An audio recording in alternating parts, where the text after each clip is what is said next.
I guess we've come to the end of this interview. Can you answer this final question for me though? What are the key elements to make marketing successful? Basically, if there is one thing that any doctor listening to this interview or watching it will take from this interview, let it be this. Marketing is psychology and mathematics. I mean, can you elaborate what you mean by marketing being psychology and mathematics? Okay, let me just explain it by using this example. You see, in direct response marketing, we are used to writing long sales letters.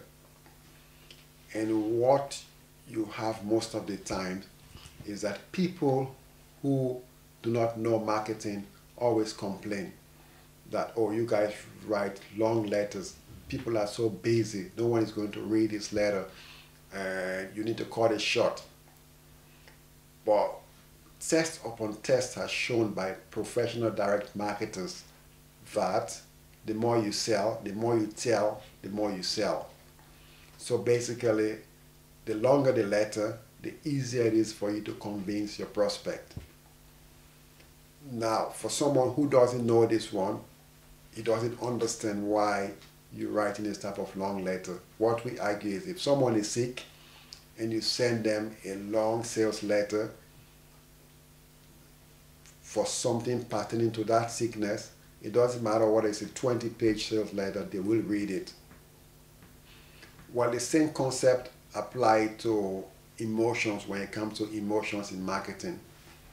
Most people think that people buy emotionally and people buy logically, especially for people like this who are professional doctors, lawyers. The perception is that their buying decisions are made logically. But the reality is this: everyone, it doesn't matter whether it's the president of the United States, the president of the Fortune 500 company, or the cleaner in the office, they all buy emotionally. That's the psychological part of marketing. And as a marketer, or if you are creating a marketing message, you need to keep that in mind, that the most important aspect of your marketing message has to be the emotions to trigger. Like I said before, the benefit within the benefit, because that's how you're able to trigger the emotions. So basically every marketing message need four things. You need a star, you need a story, you need solutions, and then you need economic advantage, which is the mathematics. We'll come to that later. Now, a star. Most of the time you see a lot of ads, a lot of lot of information, marketing information is being written by stars, or you have the images of stars. The reason is that people relate to stars. People like to be like them. People like to hear from them. People like to hear things that they do. So when you have a star in your marketing, it makes it easy for you to sell. This is why you have all these sports stars or these A-list Hollywood stars involved with marketing. So basically, if you've got your practice and you've got a star that have come to your practice for treatment, you might as well use them in your marketing. Even if they're not the A-list stars, well, of course, you can blow them up and make them a star. You need a story. Like I said, you do not value your story, but story is very important in marketing, because from kids we've been programmed, we've been conditioned with story. We were all told bedtime stories when we were kids. All the religious books are filled with stories. The best-selling books are filled with stories. Autobiography sells a lot. It's because people love stories. So if you are creating a marketing message, you need to think of your own story. How can you use your story in the marketing? Or how can you use the story of your patients or other people that can hype up your marketing. Another thing you need is solution. Your solution has to be clear. Like I said again, it's the benefit within the benefit. What benefit are they going to get from taking a treatment from you? The next point, which is the mathematical part of the equation, is that you need to know your numbers. This is the reason why most marketing fails, because people do not know their numbers. As a business owner, you need to understand that marketing is about buying patients. Whether you like it or not, that is the reality. Your ability to pay more for patients will be to the extent to which you succeed in your business. So basically, what numbers do you need to know? First of all, you need to know the cost of your patient acquisition. How much does it cost you to acquire a patient? B, you need to know the lifetime value of each patient to you. And C, you need to know the gap between the initial sales and profit. Those are very important numbers to know, because if you know how much it costs you to acquire a patient and what is the value of the patient, you will basically know how much you're willing to spend. I remember having a discussion with a lawyer one time, and he explained to me that certain category of his clients were valued to him at probably £20,000. So I asked him, so how much are you willing to spend to acquire those clients? And he said, a few hundred quid, even less than £100. And I said to him, you mean you're going to get £20,000 from these guys and you're willing to spend less than £100 to acquire them? If I was in your position, I would even be willing to spend 5,000, because even if I get 5,000 extra or 10,000 extra, it's still better than not having anything. And that is one of the reasons, again, I said marketing failed, because people do not know their numbers.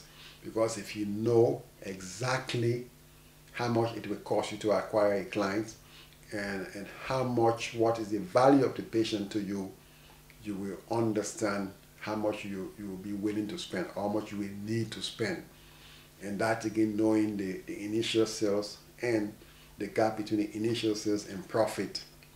Because it's like this, sometimes you need to lose on the initial sales, but you need to look at the long-term value to say, okay, if the patient stays with me for 1 year, 2 years, or 3 years, this is the value it's going to bring to me. So if I lose £100 or £200 in the initial stage, in the long term, I'm going to recoup that money and even make more profit. So understanding this number is very, very important for your success in marketing. So basically, what you need to know in terms of psychology is that in order for your marketing to succeed, you need to understand you need a star, you need a story, and then you need a solution. And then you need to understand your numbers. Okay, it's been a long interview. Can you summarise the entire discussion for our audience? Okay, what we've learned so far. We've learned that in order to grow private medical practice, they've got to take the 3 steps. They've got to attract new patients to the private medical practice. They've got to increase the volume per transaction of each patient, and need to increase the frequency with which those patients purchase from them. We also said that in order to attract patients to their private medical practices, it's also a 3-step process. They will need to craft a compelling marketing message. They will need to identify their target market, and they will need to select the best media through which to channel the marketing message. Then we went to the second part, which is how to increase the volume per transaction. What we said is this: if they want to increase their volume per transaction, they need to view their business not in terms of the services, but in terms of the need of the target market. So basically, a physiotherapy, instead of thinking, okay, I need to focus on the fact that I'm a physiotherapy, you need to think, okay, after I've treated this patient, what else would they need? So the question that they need to be asking constantly is, what else and what next? Because that's how you get to the next level. If you keep constantly asking yourself, what else and what next can I do for my patient? So those are the things they need to focus on in order to grow. And we also said that in order to increase the volume per transaction, they need to think of innovation, demand innovation, and next generation demand. So they need to be creative, thinking, okay, with all these regulations taking place in the medical industry, what other ways can I improve my services despite these regulations? That is, being innovative and being creative. And then you also think of, how can I expand the boundary of my services? That is demand innovation. Think, I do not need to follow the regulations. How can I kind of subvert the regulation without breaking it? And then you need to think about the next generation demand of your patient. There are things that they might need a year from now. The internet has changed the way medical services are provided to people. So how can you perceive that in the next 2 or 3 years or even 5 years from now, how can you improve on your services for your patient? That's next generation demand. And then we spoke about the issue of how to increase the frequency with which patients purchase from your private medical practice. And then we say, basically, there are 7 ways to do it. First of all, you need to have a database of all of your patients, which is very important. You need to grow your network. You need to start the relationship from the beginning, right? You need to ensure that you reward. You need to ensure when you send out a card from the beginning, you send them a card for referral. You ensure that they provide you referrals. You need to systematize your process for consistency. You need to ensure that you acknowledge and reward referrals, and then you need to reciprocate. And then we said marketing is mathematics and psychology. Psychology, you need to understand that people buy emotionally. It doesn't matter whether it's the president of the United States or a cleaner. We all buy emotionally and explain our decisions logically. So basically, you need to make a strong marketing message. You need a star, you need a story, and you need a solution. And then you need to know your numbers. You need to know how much will it cost you to buy a patient. In order to know that numbers, you need to know basically what is the cost of patient acquisition, what is the lifetime value of your patient, and you need to know what is the gap between initial sale and profit. And then we said that in order for your marketing to be successful, always think in terms of how much, all the time, how much is my marketing going to cost me? Now, as a business, your aim has to be to arrive at what I described previously as critical mass. You know, critical mass is aviation terminology. When a flight is about to airborne from the ground, it uses a lot of its fuel, probably up to 60 or 70%. Then by the time it airbornes, and then it's cruising. It doesn't use a lot of fuel again. So basically, as a business, that's what you need to aim at reaching at that point where you go through the gravity and then airborne. And to reach that point, what it means that you do not need to prospect for patient again. Patients should come to you automatically. And how do you do that? You need to compound prospect by ensuring that your current patients become your missionaries. They become your sales force. And you do that by ensuring that you keep constantly in touch with them and that you provide them value. Now, what I want to say is this. I want to say two last things. One is, what are the information I've given you? It's the bad news and the good news. The bad news is it's not very easy, because if it was easy, you already have a lot of customers. You will not be listening to this tape, or most of your competition will have enough customers, enough patients. But it's difficult. So I'm giving you a very complex marketing strategy. You see, in order for you to succeed, your marketing strategy has to be complex, because if it's easy, it can be copied. When it's complex, it's difficult for someone to copy it, because your competition, that's where the good news comes from. Your competition will not want to do it. They don't want to go through all that effort. So you need to be grateful to have been exposed to this type of information. But you need to understand that the simpler your marketing process is, the easier it will be for it to be copied by someone else. So definitely this process I've given you, after you've gone through it, you think to yourself, gee, this is very complex. But then think of the benefit.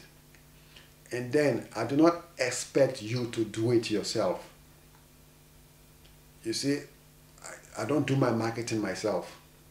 So I don't expect you to sit and do the marketing yourself. But what you need to do is to understand marketing fundamentals. Because when you understand marketing fundamentals, it becomes easy to communicate with your marketing expert, either with the marketing agencies or with your in-house marketers. You know what result to expect. You know, it's like the saying we have in marketing that 50% of my marketing resources is wasted. The problem is I do not know which 50%. The reason why marketers keep using that phrase or that quotation for people is because most people do not understand marketing. But if they know that you understand marketing, they will not be telling you that phrase. So what I've tried to do here is to give you marketing fundamentals, because when you understand them, when you're discussing with them, you know what result to expect, you know what questions to ask them. And finally, I want you to remember that you make a sale to acquire patients. You do not acquire patients to make a sale. Let me repeat that point. You make a sale to acquire patients. You do not acquire patients to make a sale. What do I mean by that?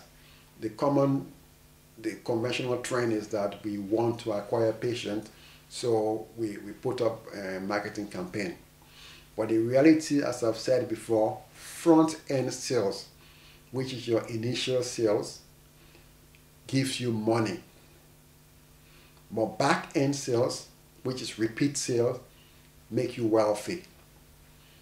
Therefore, if you want to be wealthy, your focus has to be on back-end sales, because that's where the money is. Your front-end sale will give you a bit of money, but then when the patient leaves your surgery, when they leave your clinic, then what happens?